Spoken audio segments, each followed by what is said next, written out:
2026 മുതൽ 2027 വരെ വർഷത്തെ ബജറ്റിന് മുക്കം നഗരസഭാ കൗൺസിൽ അംഗീകാരം നൽകി. Chairperson advocate K P. ചാന്ദിനിയുടെ അധ്യക്ഷതയിൽ നടന്ന കൗൺസിൽ യോഗത്തിൽ ഭരണസമിതി അംഗങ്ങളുടെ ചൂടേറിയ ചർച്ചകൾക്കും നിർദ്ദേശങ്ങൾക്ക് ശേഷമാണ് ബജറ്റിന് കൗൺസിൽ അംഗീകാരം നൽകിയത്. വർഷങ്ങളായി നെൽകർഷകർക്ക് 3 ലക്ഷം രൂപ നീക്കിയിരിപ്പിലൂടെ അവഗണിക്കുകയാണെന്ന് വെൽഫെയർ പാർട്ടി അംഗമായ ഷെഫീഖ് മാടായി ചൂണ്ടിക്കാട്ടി. മണ്ണിൽ പണിയെടുക്കുന്ന നെൽകർഷകരെക്കാളും 10 ഇരട്ടിയാണ് ക്ഷീരകർഷകർക്ക് വകയിരുത്തുന്നത്.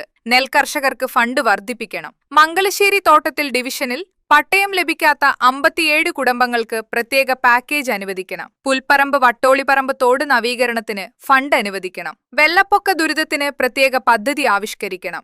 ഇരുവഞ്ഞിപ്പുഴയുടെ ടൂറിസം സാധ്യതകൾ ഉൾപ്പെടുത്തി വിപുലമായ പദ്ധതികൾ ഉണ്ടാവണമെന്നും നീർനായ ശല്യത്തിന് ശാശ്വത പരിഹാരം ഉണ്ടാവണമെന്നും അദ്ദേഹം കൗൺസിൽ യോഗത്തിൽ ആവശ്യപ്പെട്ടു. നെൽകർഷകർക്കും തെങ്ങ് തൊഴിലാളികൾക്ക് ആധുനിക സംവിധാന യന്ത്രങ്ങൾ അനുവദിക്കണം. തൊഴിലുറപ്പ് തൊഴിലാളികൾക്ക് കൃത്യമായി പണം ലഭ്യമാക്കാൻ ഫണ്ട് അനുവദിക്കണം. മുട്ടഗ്രാമം പദ്ധതിയുടെയും കീടാരി പദ്ധതിയുടെയും ഗുണഭോക്താക്കളുടെ എണ്ണക്കുറവും പുതിയ പാർപ്പിട പദ്ധതി ഇല്ലാത്തതും UDF അംഗങ്ങൾ ചൂണ്ടിക്കാട്ടി. മുക്കം ആശുപത്രിയുടെ നിർമ്മാണ പ്രവൃത്തികൾ അനന്തമായി നീണ്ടുപോകുന്നതിനെയും UDF അംഗങ്ങൾ വിമർശിച്ചു. ബജറ്റ് പ്രസംഗത്തിന് ആമുഖമായി ചെയർപേഴ്സൺ നടത്തിയ പ്രസ്താവനയിൽ പറഞ്ഞ MLAയുടെ മണ്ഡലത്തിലും പ്രത്യേകിച്ച് മുക്കം നഗരസഭയിലും വികസന പ്രവർത്തനങ്ങളെക്കുറിച്ചും ചൂടേറിയ ചർച്ച നടന്നു.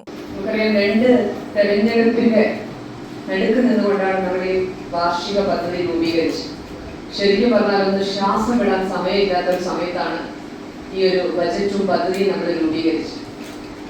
കഴിഞ്ഞ കാലം പറയുമ്പോൾ 24-25 വർഷത്തില് ജില്ലയിൽ 1ാം സ്ഥാനം ഈ ഒരു പദ്ധതി ചില എക്സ്പെൻഡിച്ചറില് ജില്ലയിൽ 1ാം സ്ഥാനവും സംസ്ഥാനത്ത് 3ാം സ്ഥാനവും നേടിയ ഭരണസമിതിയാണ് മുക്കം. ഈ വർഷം നമ്മൾ അതിലുള്ള ഒരു വിഷയം എന്ന് വെച്ചാൽ ഞാൻ നേരത്തെ പറഞ്ഞ 2 തെരഞ്ഞെടുപ്പാണ്. കാരണം നമ്മൾ തദ്ദേശ തെരഞ്ഞെടുപ്പ് ഉണ്ടായിരുന്നു, അതിന്റെ പെരുമാറ്റച്ചട്ടം വന്നു. ആ സമയത്ത് നമുക്ക് അത് കഴിഞ്ഞാൽ പിന്നെ നമുക്ക് ഒന്നും ചെയ്യാൻ കഴിയില്ല.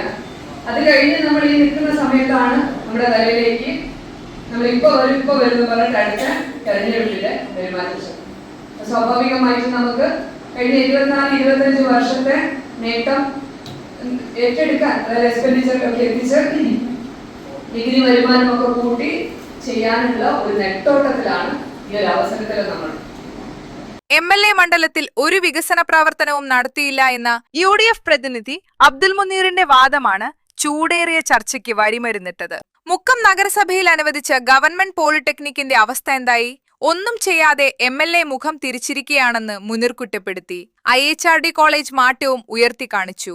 മണ്ഡലത്തിൽ MLA നടപ്പാക്കിയ കോടികളുടെ വികസന പ്രവർത്തനങ്ങളുടെ തുക അക്കമിട്ട് നിരത്തി ഇടതുപക്ഷാംഗങ്ങൾ അതിനെ പ്രതിരോധിച്ചതോടെ കൗൺസിൽ യോഗം കൂടുതൽ സജീവമായി. വളപ്പിൽ Sivasankaran, Rajan കുടുക്കങ്കൽ, Rajesh Pottassery, Sharif Vennakode, Hanif Muhammad, Abdul Muneer, Babita Manoj, V. Abdullakutty, V. Girija, GG Jayaraj, VM റഹ്മത്ത്, K. ബാബു, ഷബാന, സുനിത മാത്യു, AP മുഹമ്മദ് നസീം, ലീല പുൽപ്പറമ്പിൽ, ഭവന വിനോദ്, റാഷിദ് കുന്നത്ത്, അബ്ദുൽ അസീസ് വളപ്പിൽ തുടങ്ങിയവർ ചർച്ചയിൽ പങ്കെടുത്തു. കേന്ദ്ര ആവിഷ്കൃത പദ്ധതികളായ ശുചിത്വ മിഷന്റെ ഫണ്ടും അടിസ്ഥാന വികസന ഫണ്ടും ഇതുവരെ കേന്ദ്രം അനുവദിക്കാത്തതുകൊണ്ടാണ് ബജറ്റിൽ തുക കുറഞ്ഞതെന്നും പ്രസ്തുത തുക അനുവദിക്കുന്ന മുറയ്ക്ക് മറ്റു മേഖലകളിലേക്കും തുക അനുവദിക്കുന്നതാണെന്ന് ചർച്ചകൾക്ക് മറുപടിയായി deputy chairperson CA Pradeep Kumar അറിയിച്ചു.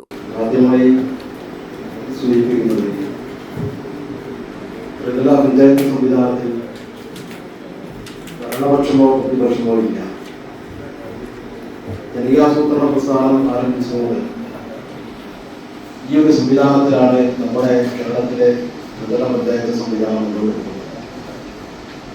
അഭിപ്രായ വ്യത്യാസങ്ങളുണ്ടാവും, നിർദ്ദേശങ്ങളുണ്ടാവും, വലിയ കാഴ്ചപ്പാടുകളുണ്ടാവും.